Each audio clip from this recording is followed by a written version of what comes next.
Nos últimos anos, as religiões tradicionais têm dividido espaço com filosofias alternativas, como o xamanismo, que é uma prática que busca estabelecer conexão do ser com o sagrado. Essa é uma filosofia muito antiga, que, segundo pesquisas, surgiu em tribos europeias na Idade da Pedra. Os xamãs, líderes tribais e guias espirituais, tinham responsabilidades e dons para a cura, pesquisa, guerra e até mesmo arte, sendo músicos, poetas e contadores de histórias. Considerando que não se trata de uma religião específica, e sim de um conjunto de crenças e rituais, é possível perceber traços do xamanismo em várias religiões e doutrinas mais conhecidas atualmente. Alguns dos conhecimentos mais tratados no xamanismo são os da natureza, do espírito, do corpo humano e da medicina natural. Para falar sobre o assunto, convidamos o ambientalista e escritor indígena Cacá Verá. Tudo bem, Cacá? Muito obrigada por a sua presença aqui hoje. Tudo bem, eu também agradeço. Para mim é uma honra e uma oportunidade de falar sobre esse tema hoje aqui. Então, como você entrou nessa filosofia? Bom, eu sou de origem tapuia, né? É um povo indígena do norte de Minas, e eu convivi nos anos 80 com o povo guarani. E lá fiquei 12 anos com o povo guarani de São Paulo, e fui adotado por um pajé, porque aqui no Brasil o xamã, a palavra que se adequa é pajé, na língua tupi, né, que tem a mesma função.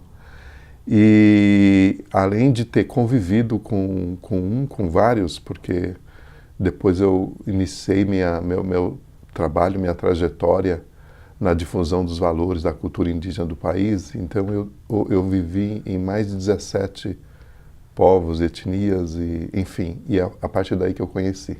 E como essa vivência influenciou no seu modo de enxergar o mundo?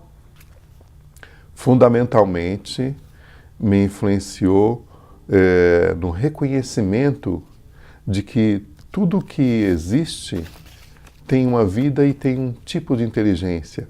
Porque o xamanismo, ele parte da ideia de que tudo tem uma vida e uma inteligência, um ecossistema, uma montanha, uma pedra, um rio, né, tem uma inteligência.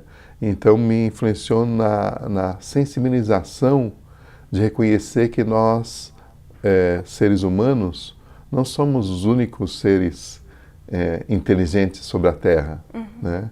E que além de haver inteligência, tudo tem uma sensibilidade, né? As forças da natureza, né? Tem uma amorosidade, tem uma razão de ser maior.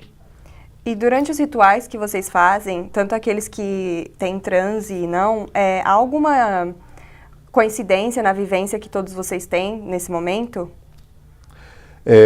Primeiro, é necessário esclarecer algumas coisas, né? Os ritos dentro das aldeias indígenas, eles têm fins diversos. Tem os ritos de celebração, tem os ritos de plantio, tem os ritos de colheita, tem os ritos de passagem, que é como se fossem os aniversários. Necessariamente o xamanismo não está atrelado aos ritos, né? Mas o rito específico para o xamanismo, para dentro dessa lógica do xamanismo, ele também não está ligado a um tipo de transe. Na tradição tupi-guarani, por exemplo, os ritos são os cantos sagrados, né? E esses cantos, eles são cantos de evocação à natureza. Necessariamente não há um transe. E o propósito do rito, antes de mais nada, é dialogar com as forças da natureza. O xamã, ele é aquele que dialoga com as forças da natureza. E dos 5 sentidos, qual é o mais poderoso dentro do xamanismo e por que ele é o mais poderoso? O sexto. O sexto? O sexto. O sentido da intuição, né? Os 5 sentidos, eles são muito ligados ao mundo exterior. E o xamã, na tradição tupi-guarani, ele é muito ligado com a conexão interior. E aí é necessário um sexto sentido. um sentido intuitivo, um sentido de que detecta num ecossistema, nas coisas da natureza, justamente uma consciência, uma inteligência a qual ele ouve, mas ele ouve com o ouvido interior. E qual é um bom exercício de sensação para quem está iniciando essa entrada nessa religião, nessa filosofia? Na verdade, para quem quer conhecer, para quem quer se conectar com o xamanismo, a via é a via da contemplação, né, da meditação, da contemplação. E, através dessa contemplação, dessa meditação, perceber o pulsar das forças da natureza, perceber no silêncio dessa conexão que tem uma energia, que tem algo maior, vivo e presente nessa relação. Então é possível fazer parte desses rituais, mesmo seguindo uma outra religião ou uma filosofia? É possível porque o xamanismo necessariamente não é uma religião, embora nos estudos, nas pesquisas, se diz que o xamanismo foi a primeira religião da humanidade. Isso tem uma relação porque lá em tempos imemoriais, na época das cavernas, foi através da contemplação com a natureza que o homem ansiou por conhecer o divino. Então, agora eu vou ter que puxar para o intervalo. Logo depois do intervalo, você vai responder para a gente como é que funciona para preservar as técnicas do xamanismo nos tempos atuais. Tá bom.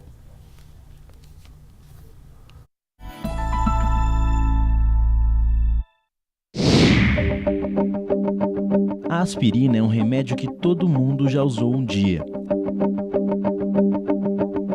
Mas você sabe de onde surgiu a aspirina? Da casca de uma planta. Isso mesmo, a aspirina é produzida a partir da casca do salgueiro. E não é só a aspirina não, muitos remédios têm ingredientes da natureza. Outros são criados a partir de pesquisas de moléculas e do uso calculado de substâncias químicas. Pois é, para fazer um remédio é preciso muita pesquisa e um profundo conhecimento científico. Um trabalho complexo e fascinante. Um conhecimento que você aprende no curso de farmácia. Nele você tem aulas de anatomia, genética, imunologia, biologia molecular, entre outras. Você aprende a usar a ciência para garantir saúde e qualidade de vida às pessoas. Mackenzie, há 140 anos formando gente que vai mudar o mundo. Voltamos aqui com o escritor Cacá Verá, seguidor xamanista. E Cacá, continuando nossa conversa, como você acredita que nós podemos preservar a cultura xamanista nos tempos atuais?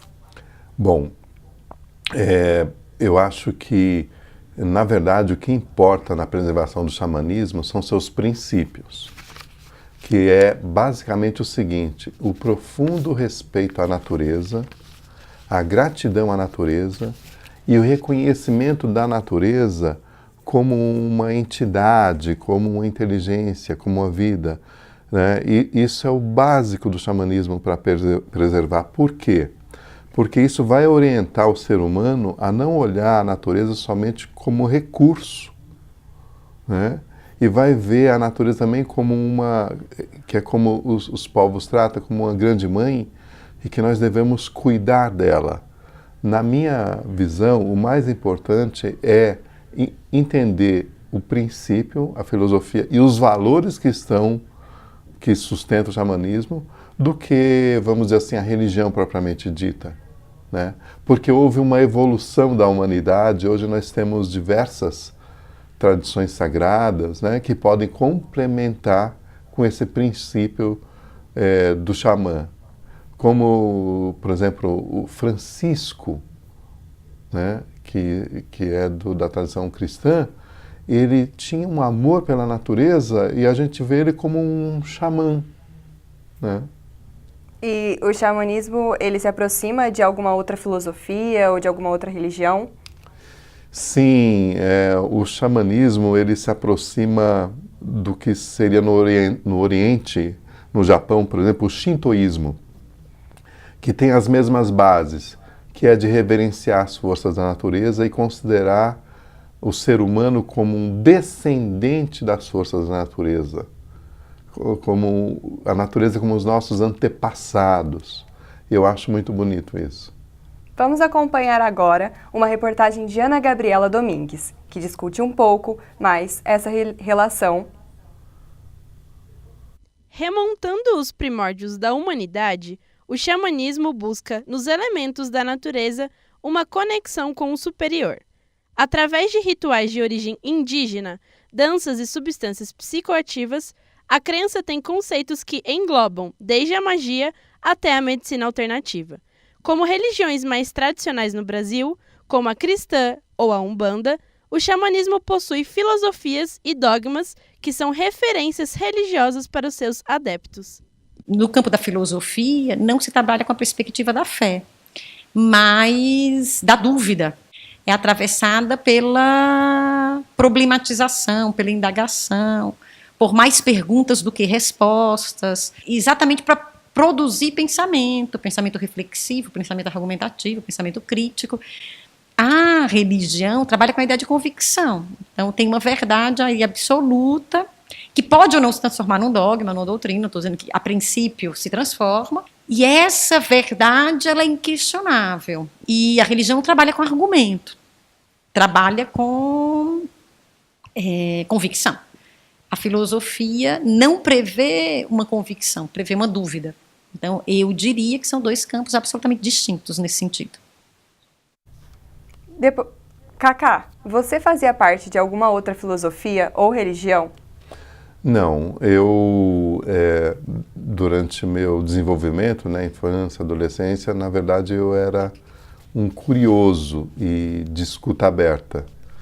Mas eu tive a oportunidade de estudar diversas religiões. Eu estudei filosofia clássica, né, no Palas Athena, Filosofias Orientais, e tive a oportunidade de estudar o budismo com o próprio Dalai Lama. Eu tive 4 vezes, né, 2 vezes na Índia, estudando, fazendo seminários, e no Brasil também, quando ele veio ao Brasil, e estudei na França. Eu me afeiçoo muito ao budismo dentro desse âmbito das filosofias. Mas eu faço parte, na ONU, de uma representação que discute, que propõe o diálogo interreligioso. Então eu conheço e sou amigo de mais de 250 religiões no mundo. E o xamanismo, ele tem algum tipo de mantra ou de ditado? O xamanismo tem um mantra fundamental, que é gratidão à vida, reverência à natureza. Gratidão à vida, reverência à natureza. Gratidão à vida, reverência à natureza. E se eu tiver algum interesse pelo xamanismo, quem que eu devo procurar para iniciar essa entrada nessa filosofia ou nessa religião?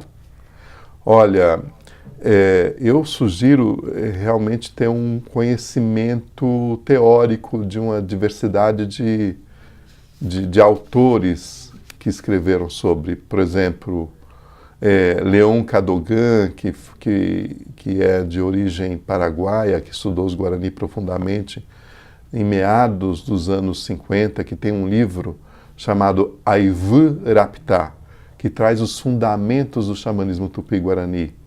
Né? Ele foi um professor da Universidade de Assunção.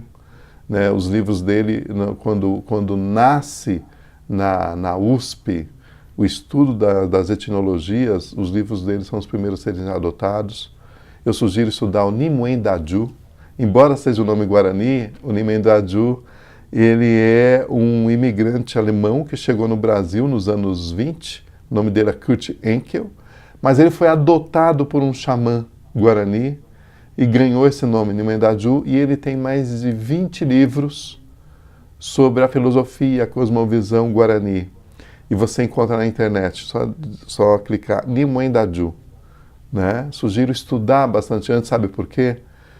Porque tem muitos aventureiros que propõem experiências xamânicas e como algumas lidam com psicoativos e o orientador muitas vezes não tem a maturidade, o conhecimento profundo, então é perigoso.